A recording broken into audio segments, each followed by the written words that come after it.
নমস্কার। আজকে রামপুরে হারাতলায় এসেছি। দেখো বট গাছ লেখা আছে হরে কৃষ্ণ। এই যে আমাদের বট গাছ হাজরাতলা, ডুমরে আর রামপুরের মাঝামাঝি পাশে গ্রাম আছে নারায়ণপুর। হাজরাতলা এসেছি আর এই যে আমাদের মন্দির, এই যে আমাদের মন্দির,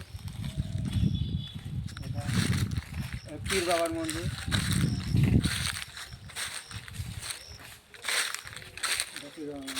প্রতি বছর একবার করে অনুষ্ঠান হয়, আমরা পালন করি।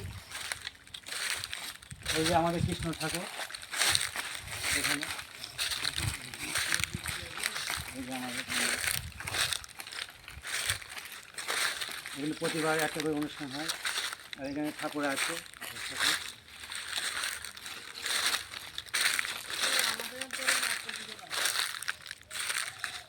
এই যে আমাদের ঠাকুর গোপাল ঠাকুর।